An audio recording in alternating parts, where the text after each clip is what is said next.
So ladies and gentlemen, there's always the best and worst case scenarios that happen for every NFL team. We're going to be going over the Dallas Cowboys and their best case and worst case scenarios going into 2022.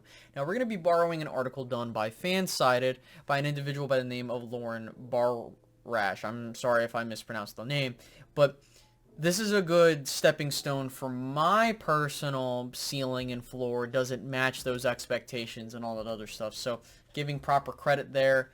And if you could, like this video, subscribe if you're new, hit the notification bell, comment down below what is the best case and worst case scenario for the Dallas Cowboys in 2022. So I think we need to first set the plate for what exactly we're going through, right?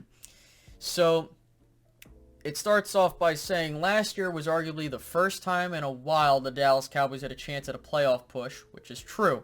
After an incredibly strong start to the season, the magic wore off a bit in the second half of the season, but they still swept the division, came out of the regular season with a 12-5 record. With high hopes heading into the wild card round, the Cowboys were outplayed by the 49ers. The last 14 seconds are like burned in the memories of players on that 2021 roster. Now, if you go back and watch, and I've touched on this, a lot of people were picking San Francisco to win that game. I don't want anybody to sit here and say, like, the Cowboys were, like, oh, they had these high hopes, which I did have some hopes for that, but again, there was an expectation the Cowboys were going to lose that game. So, for the 11th consecutive playoff appearance, the Cowboys failed to get to a conference championship game. With a great opportunity to do well in the playoffs based on their seeding, Dallas fell short of expectations. The roster and potential were there, but the lack of discipline, penalties, and poor execution took the Cowboys down early, and that is exactly true, and I would definitely summarize that in the same way. There were mixed reviews about the Cowboys draft class. Many felt Tyler Smith was too inexperienced, raw, and unproven to be a first-round pick. Smith, Tolbert, and Williams have all made big plays this summer, making fans excited for what they may offer this year. I mean, Tolbert, Smith was a little bit more exciting to watch. Williams definitely. But, yeah, that's really the only part we can be excited about. And then, of course, for Tolbert and Smith, the rookies will be expected to start in week 1 due to injuries and lack of depth. Expect to see most of these rookies tested this season. Yep, I agree there. All right, so let's go ahead and preview what they say. So the key offseason additions they have are Jalen Tolbert, James Washington, and Tyler Smith. Now, for me, I personally think that your offseason additions, if any team has it to where a bunch of your rookies and, you know, basic tier 3 and 4 free agents are your key offseason additions, that's a really bad sign. Their biggest X factor is CeeDee Lamb, and squeakiest wheel is Ezekiel Elliott. All right, so let me just go through the preview for the offense. I'm sorry. There are far more questions on offense than defense for the Cowboys, which is exactly true. Dak Prescott is finally healthy for the first time in a few seasons, but the talent around him has changed. The only surefire returners available as receiving weapons for Prescott are CeeDee Lamb, Dalton Schultz. That's it. Both the receiver and tight end will have to have major performances in order to help make up for the loss of Amari Cooper, Cedric Wilson, Blake Jarwin, and the injuries to Michael Gallup and James Washington. But the key thing is you have both those individuals coming back possibly earlier than expected, so that's good. The offensive line is the biggest concern. It was last year, and all the front office did was add a young, inexperienced rookie. Tyler Smith will be thrown in very early without a single NFL snap, while Tyron Smith and Zach Martin are all pro caliber veterans. Their age and durability could be a huge issue. Now, this is, I believe, before Tyron Smith got injured, so of course that definitely got answered there. But yeah, so you're throwing in a guy there, but I don't like the whole inexperienced part, which, you know, you got to get reps somehow. But my main thing is that, listen, Tyler Smith has nowhere to go but up at this point, and we don't know what to expect from the guy. And this is all, I think this article did come out before Jason Peters was signed as well. If guys like Tyler Biadasz, Connor McGovern, and Terrence Steele don't do their jobs, it will be big trouble, and that is true there. The running game should be much better than the latter half of 2021. Elliott is allegedly fully healthy, and Pollard is supposed to be finally used more. Both backs will be key to the success of the team. That is true there, and we'll dive in a little bit more in just a second. Now, looking at the defense for the 2022 season, their key additions are Anthony Barr and Dante Fowler. Biggest X factor Micah Parsons, obviously, and the squeakiest wheel is Dante Fowler, which I would argue that would be Dorrance Armstrong. That's just my personal opinion, but oh well. For the first time in a long time, fans are likely more excited about this defense than they are about this offense. Although the team lost Randy Gregory and most of the stars of last year's team, Micah Parsons, Trevon Diggs, DeMarcus Lawrence, Anthony Brown, etc. will be back. Expect Parsons to continue his Swiss Army knife ways, which I do agree there.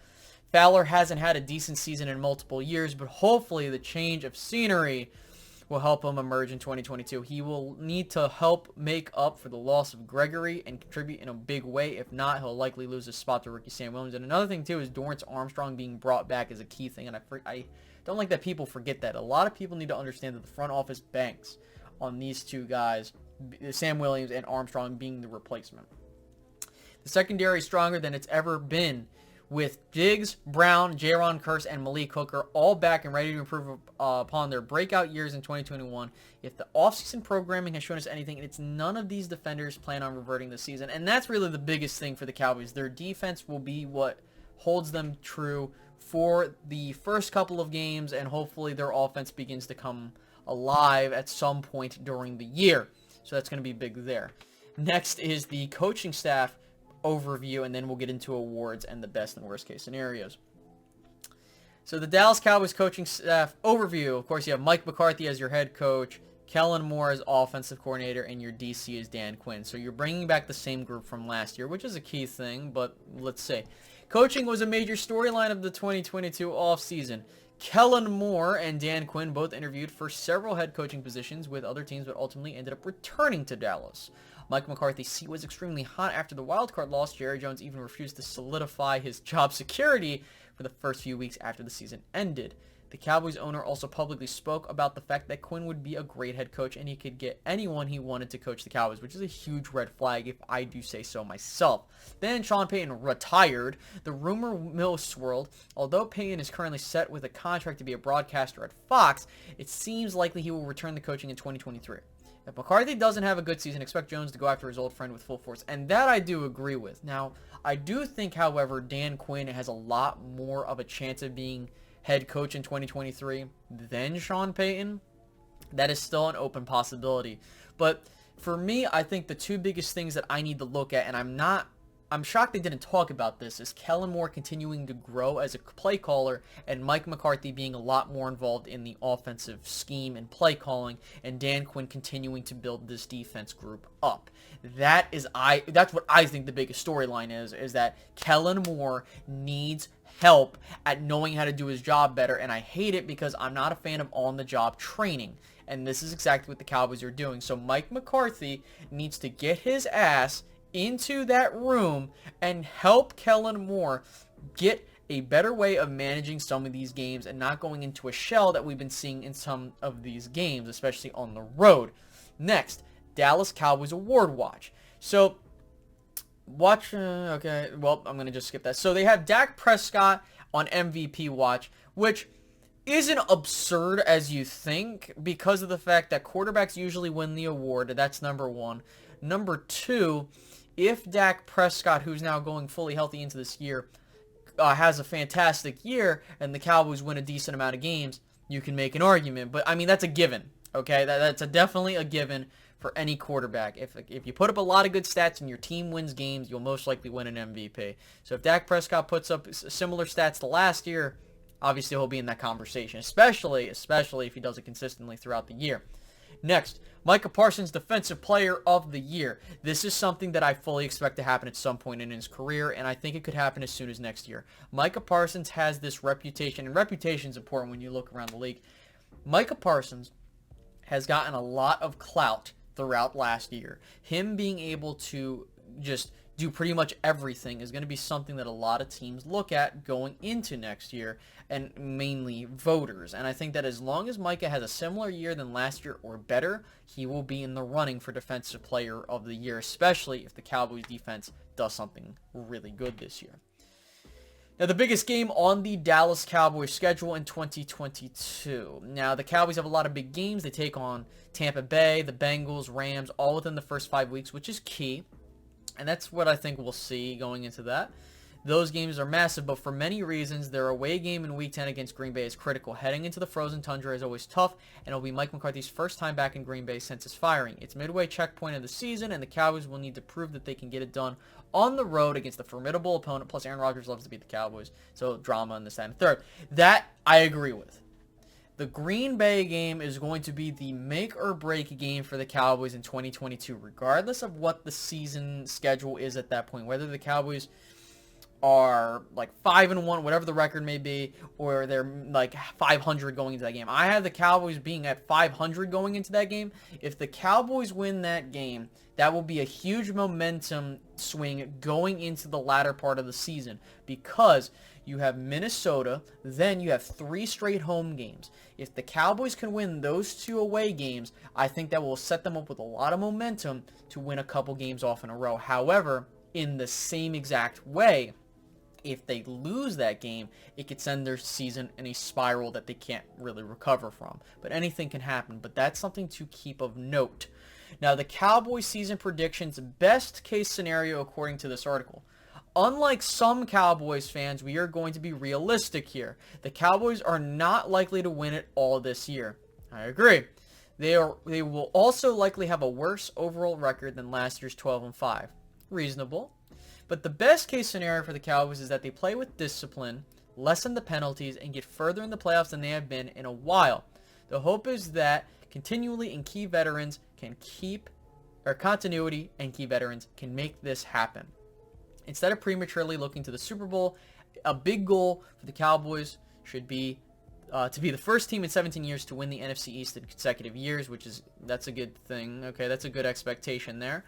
And the Eagles will give them a hard time with this, but this would be a huge feat for the 2022 season. Once they do that, they should strive to at least get past the first round of the playoffs. That's a reasonable expectation for the Cowboys to look for. Now, unfortunately, the standard here is you got to do something. Like, you got to do something crazy, whether it be an NFC Championship game appearance or winning it all. That is the standard in Dallas, and that's never going to change. That has been the legacy of the Dallas Cowboys. Now, the expectations, though, that's what I'm looking for. Like, that is exactly the best case scenario, is that the Dallas Cowboys, they return to the postseason, whether it be at 12-5 or something around that range, and they win a playoff game or 2. That's kind of like what we're looking for. Now, the worst case scenario, the first 5 games of the season will be both incredibly challenging and telling for the Cowboys. This team will be without all but one of its veteran wide receivers, and CeeDee Lamb is only in his 3rd year, leaving Dak Prescott essentially on his own against the Buccaneers, Bengals, and Rams. If the Cowboys get some major wins in these first 5 games, it will truly set the tone, but they may not, excuse me. Facing 3 of the top teams in the league with an offense that has a ton of question marks doesn't seem ideal. There is a legitimate chance the Cowboys start the season 2-3, which would certainly kill momentum, and I agree that.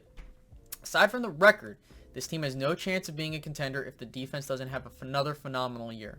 Yep.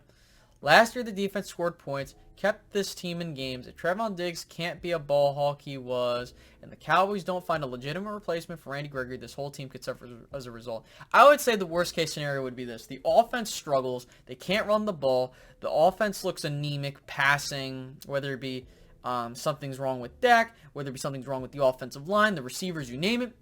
And then the big thing is the defense. The defense takes a step back, which that is more likely than your offense taking a step back. If the defense does not look at least semi-formidable, that is going to kill the Cowboys, especially if we go into these games and the defense doesn't do their job. Now, they predict the Cowboys will finish 9-8, get a win the division at 9-8, which I completely disagree with. I think that you need to win at least 10 games or more to win the division this year. And they will lose in the divisional round. I personally believe, and I've gone on the record saying this team should win between 8 to 11 wins. Have 8 to 11 wins, excuse me. I looked at the schedule. I believe, knowing how the Cowboys are, this could be a 10 to 11 win team. They'll most likely get back to the postseason and maybe win a playoff game.